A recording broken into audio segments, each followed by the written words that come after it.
10 ans d'errance, le récit d'Ulysse.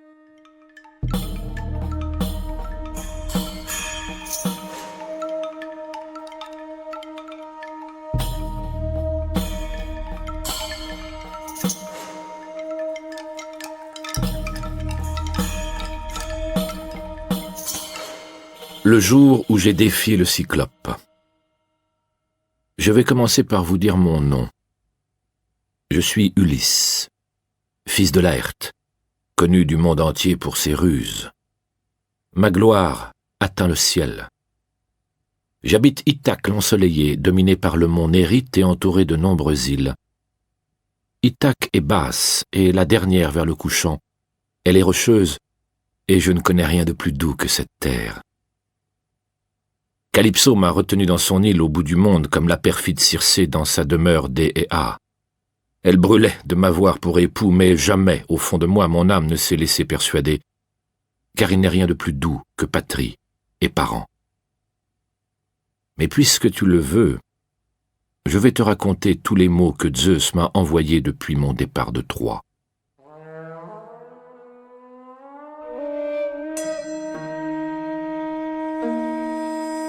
Quittant la ville où nous avions fait la guerre pendant 10 ans, nous avons navigué au pays des Kykones.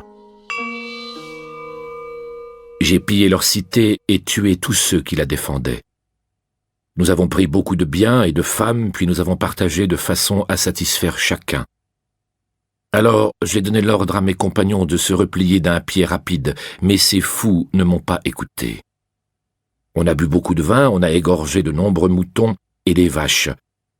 Les Kykones, entre-temps, sont allés chercher leurs voisins qui vivaient à l'intérieur des terres. Ils sont arrivés de bon matin, plus nombreux que les feuilles et les fleurs au printemps. Alors Zeus nous a accablés de souffrance. Ils se sont mis en ligne et le combat s'est engagé à coups de javelots de bronze. Nous avons résisté malgré leur nombre jusqu'à l'aurore et le début du jour. Mais quand le soleil s'est penché vers l'heure où l'on dételle les bœufs, les Kykones vainqueurs ont fait céder mes hommes. Nous en avons perdu 6 par bateau. Et nous autres, nous avons réussi à fuir la mort. Puis nous avons repris la mer, le cœur plein de tristesse, heureux d'être vivants, mais pleurant nos compagnons morts. Alors Zeus, le maître des nuages, a lancé contre nous un vent du nord aux tourbillons épouvantables. Il a noyé sous les nuages le rivage et la mer. La nuit est descendue du ciel. Les bateaux ont été emportés loin de leur route et le vent enragé a déchiré les voiles en 1000 morceaux. Il a fallu ramer avec force pour gagner la terre ferme. Là, durant 2 jours et 2 nuits, nous sommes restés couchés, le cœur rongé d'angoisse et de fatigue. Puis quand l'aurore aux belles boucles a amené le 3e jour, nous avons replanté les mâts et nous nous sommes laissés conduire par le vent et les pilotes. J'allais revenir chez moi. Mais voilà qu'à peine doublé le cap Malais, la houle nous a détournés de Cythère. Dès lors, et pendant 9 jours, des vents mauvais m'ont emporté sur la mer poissonneuse. Le 10e, enfin, nous sommes arrivés au pays des mangeurs de fleurs, les lotophages. Nous sommes descendus à terre, nous avons refait provision d'eau fraîche, et nous nous sommes empressés de manger près de nos bateaux rapides. Une fois que nous avons eu satisfait la soif et l'appétit, j'ai envoyé 3 de mes hommes en éclaireurs. Ils ont rencontré les lotophages qui ne leur voulaient aucun mal, mais leur ont offert du lotus, un fruit doux comme le miel, au cours de leur repas. Or, quiconque goûte au fruit à la douceur de miel ne rêve que de rester parmi ce peuple, à se gorger de lotus au point d'oublier son pays natal. J'ai dû les ramener de force, malgré leurs larmes, les traîner jusqu'au vaisseau et les attacher sous les bancs. J'ai ordonné qu'on embarque en hâte, craignant que le lotus n'égare d'autres hommes. Ils montent, s'assoient en ordre sur les bancs et frappent de leurs rames la mer qui blanchit sous les coups.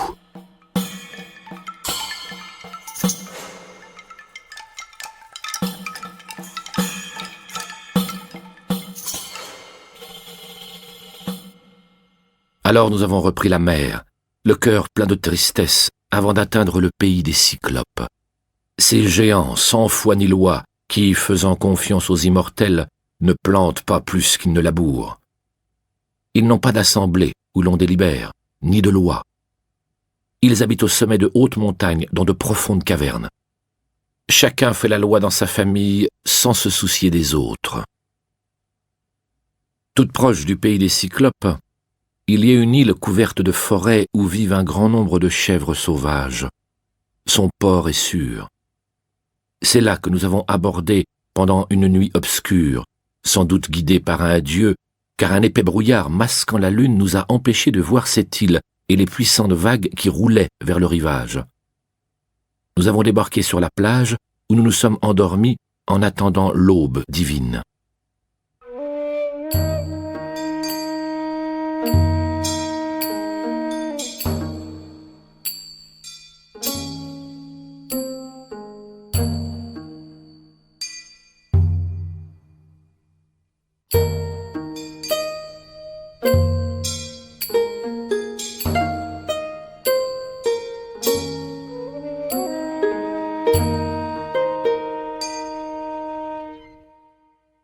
Lorsqu'est apparue la fille du matin, l'aurore aux doigts de rose, j'ai appelé les équipages en assemblée et je leur ai dit « Restez ici, fidèles compagnons.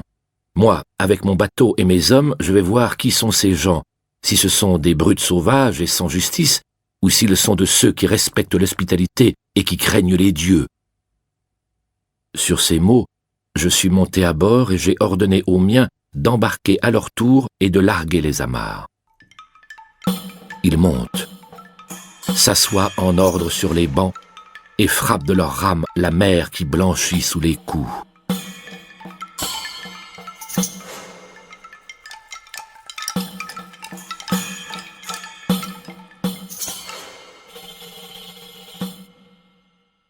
Parvenus à la terre dont nous étions tout proches, nous avons aperçu à sa pointe extrême une caverne ombragée de lauriers devant laquelle des brebis et des chèvres se reposaient.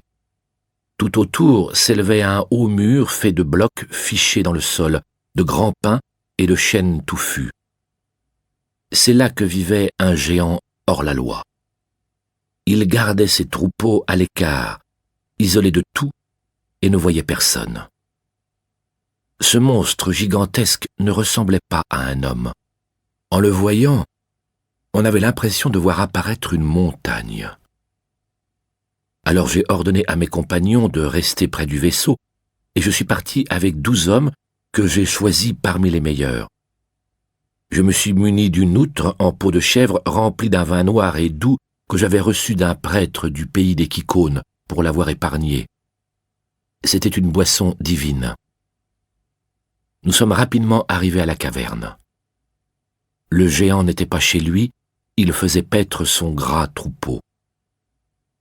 En entrant, nous avons découvert des claies chargées de fromage, des étables bondées d'agneaux et de chevreaux.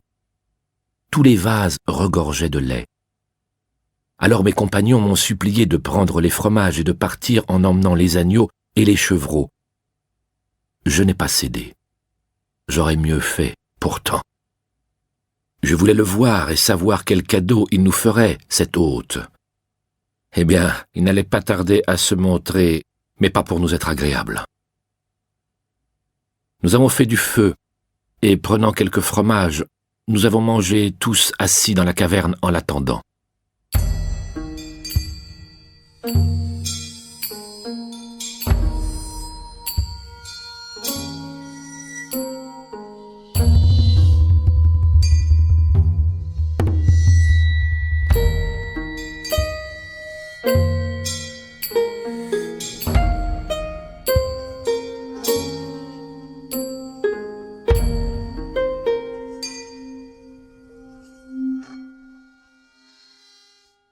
Il est rentré, portant un énorme morceau de bois sec qu'il a jeté à terre à grand fracas. Effrayés d'un seul bond, nous nous sommes réfugiés dans le fond de la grotte. Il a fait entrer tout le troupeau de grasses brebis qu'il avait à traire, laissant les mâles, boucs et béliers, dans l'enclos. Puis il a bloqué l'entrée avec un gigantesque bloc de pierre que 22 chariots à 4 roues n'auraient pu faire bouger du sol. Il a trait chèvres et brebis bêlantes fait venir sous chacune un petit et mis à cailler la moitié du lait pendant qu'il gardait l'autre moitié pour la boire. Soudain, nous voyant, il demande « Étranger, qui êtes-vous? D'où venez-vous? Êtes-vous arrivé par la mer? Faites-vous du commerce? Ou errez-vous à l'aventure comme des pirates risquant leur vie et pillant en terre étrangère ?» À ces mots, nous avons senti notre cœur se briser, épouvanté par la voix effroyable et l'apparence du monstre. J'ai pris cependant la parole et je lui ai dit « Nous sommes des Grecs de retour de Troie, et nous avons erré par tous les vents sur le grand gouffre de la mer. Nous retournions chez nous, mais d'autres routes, d'autres chemins nous ont conduits ici. Ainsi Zeus l'a voulu. Nous voici donc à tes genoux, espérant que tu nous accueilles et que tu nous fasses un don d'hospitalité selon la coutume. Crains les dieux, nous sommes des suppliants, et Zeus défend l'étranger comme le suppliant. Je dis. Mais ce cœur monstrueux me répond « Tu es fou, l'inconnu. Ou tu viens de fort loin si tu me conseilles de craindre et de respecter les dieux.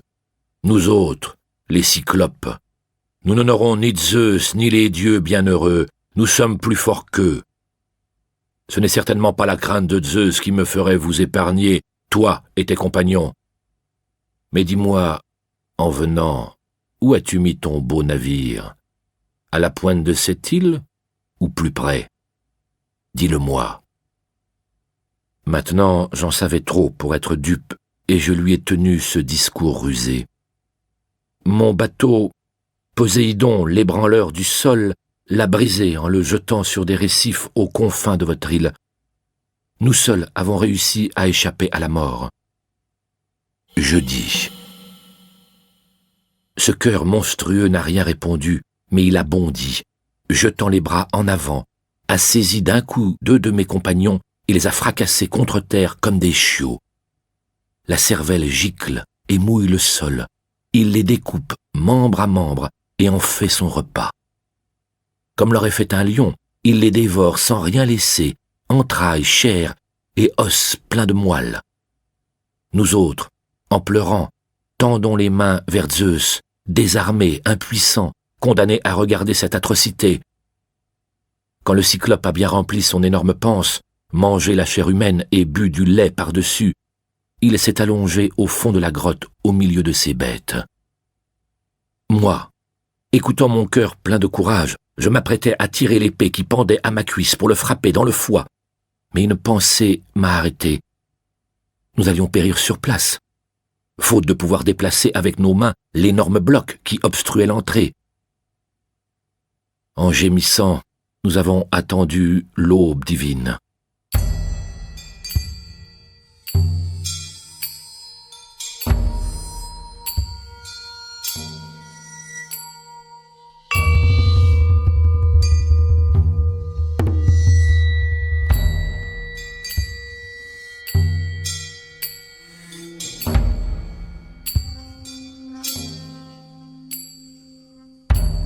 Lorsqu'est apparue la fille du matin, l'aube aux doigts de rose, le cyclope a rallumé le feu, trait ses bêtes et fait venir un petit sous chacune.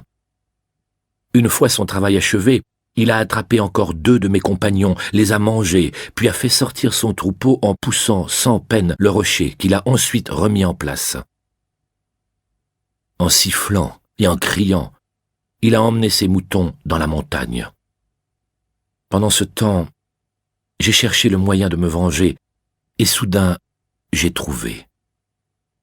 Le cyclope avait laissé dans la caverne sa grande massue. C'était un olivier qu'il avait cassé vert pour le porter quand il serait sec. En le voyant, nous l'avions comparé au mât d'un bateau à 20 rameurs. J'en ai coupé de la longueur de 2 bras, et j'ai donné l'ordre à mes gens de le dégrossir. Ils l'ont poli avec soin, j'en ai aiguisé la pointe et je l'ai fait durcir à la flamme du feu.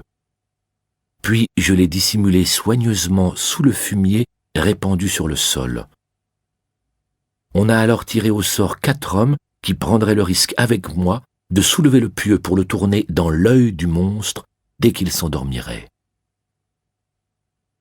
Vers le soir, il est revenu, menant ses brebis à belle toison. Il a poussé tout son troupeau dans la vaste caverne. Puis, soulevant le bloc énorme, il a bouché l'entrée, s'est assis pour traire ses bêtes et a fait venir un petit sous chacune. Son travail achevé, il a attrapé 2 autres compagnons pour son repas. C'est alors que je me suis approché de lui pour lui parler, tenant entre les mains une jatte pleine de vin noir. « Tiens, Cyclope, bois ça pour arroser ces chairs humaines, et tu sauras quelle boisson transportait mon navire. C'était le cadeau que je voulais t'offrir, pensant que ta pitié nous permettrait de retourner chez nous. Mais ta fureur ne connaît pas de limite. Malheureux, penses-tu qu'un homme viendra encore te voir en suppliant, sachant ce que tu as fait? » Je dis. Il prend la jatte, la vide, et le doux nectar lui plaît à tel point qu'il en redemande. « Sois gentil, donne-moi encore, et puis dis-moi ton nom pour que je te fasse à mon tour un cadeau qui te plaise. » Je lui ai reversé du vin de feu. 3 fois je l'ai servi, et 3 fois l'imprudent l'a bu. Puis, une fois que le vin a troublé ses esprits, je lui ai dit ces paroles mielleuses. « Tu veux savoir mon nom le plus connu, Cyclope? Je vais te le dire, mais n'oublie pas le cadeau que tu m'as promis. Je m'appelle Personne. Personne est le nom que mon père et ma mère et tous mes compagnons me donnent. » À ces mots, ce cœur impitoyable répond « Je mangerai donc Personne en dernier, après ses compagnons. Voilà mon présent d'hospitalité. » Il dit, se renverse et tombe sur le dos. Puis son énorme tête a fléchi et un sommeil irrésistible s'est emparé de lui. De sa gorge a jailli du vin et des morceaux de chair humaine. Il rotait, l'ivrogne. Alors j'ai enfoui le pieu sous le tas de braise pour le faire chauffer, tout en exhortant mes compagnons au courage. Il ne fallait pas que la peur les gagne. Quand le pieu d'olivier est sur le point de s'enflammer, je le retire du feu. Il répand une lueur terrible. Un dieu nous insuffle un grand courage. Mes hommes le soulèvent et l'enfoncent dans l'œil. Moi, je pèse dessus d'en haut, et je le fais tourner et le sang coule autour du bois brûlant. La prunelle en feu grille la paupière et le sourcil, et ses racines grésillent. Son œil siffle autour du pieu d'olivier comme le fer d'une hache rougie au feu, crie et gémit quand le forgeron la trempe dans l'eau froide. Le cyclope pousse un hurlement épouvantable.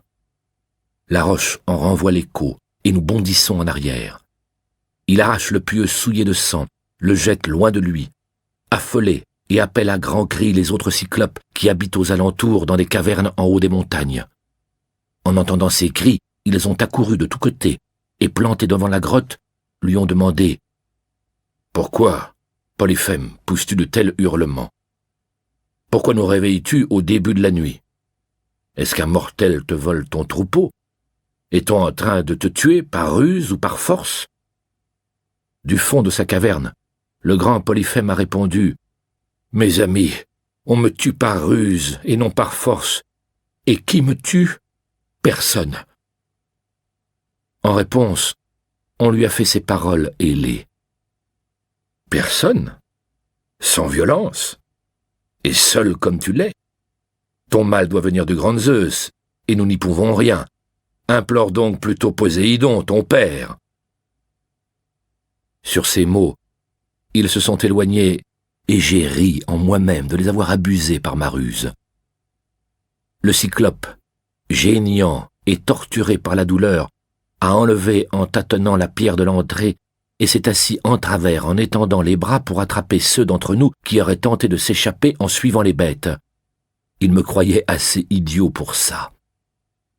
Moi, j'ai cherché le moyen le plus sûr pour nous arracher à la mort. Or, les béliers bien nourris ont une épaisse toison. Sans bruit, je les ai attachés 3 par 3 avec les osiers tressés sur lesquels dormait ce monstre sans foi ni loi. Le bélier du milieu porterait l'homme et les 2 autres le protégeraient. Pour moi, j'ai choisi le plus gros du troupeau. Je l'ai pris par les reins, je me suis glissé sous son ventre, m'accrochant à sa laine avec les mains. Puis je suis resté immobile, attendant patiemment l'aube divine.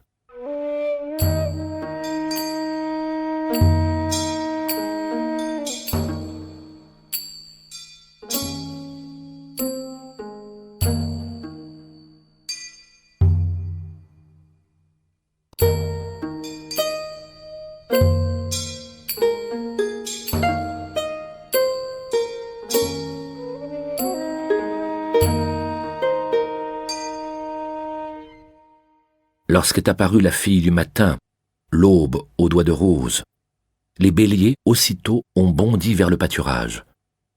Lui, le maître du troupeau, rongé par de cruelles douleurs, a palpé le dos de chaque bête. Il n'a pas vu l'idiot que mes hommes étaient attachés sous les bêtes à épaisse toison. Le dernier du troupeau, mon bélier, a marché vers la porte, alourdi par sa laine et par mon poids d'homme rusé.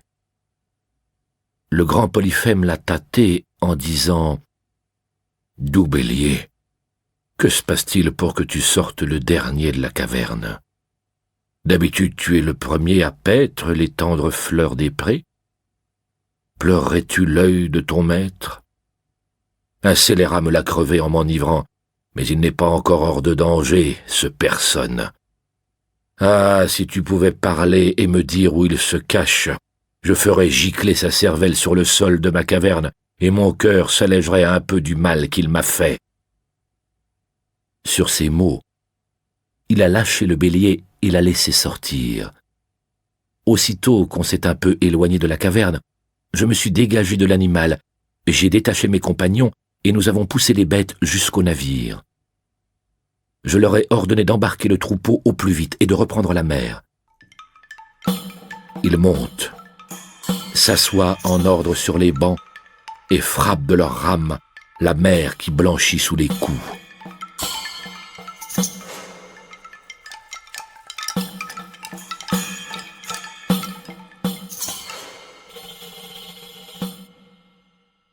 Alors que nous étions encore à portée de voix, j'ai lancé au Cyclope ces paroles moqueuses. « Ce n'étaient pas les compagnons d'un lâche, Polyphème, que tu as dévorés avec une grande violence. Tu n'as pas tardé à payer le prix de tes crimes. Zeus et les autres dieux t'ont châtié. » Ces mots n'ont fait qu'augmenter sa colère. Il arrache le sommet d'une montagne et la jette.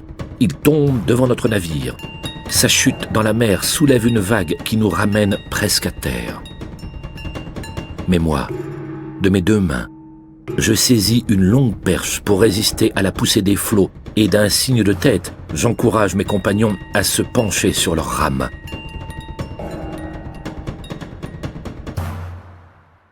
Après cet effort, nous étions 2 fois plus loin qu'avant, mais j'ai appelé encore le Cyclope, malgré mes compagnons qui cherchaient à me retenir.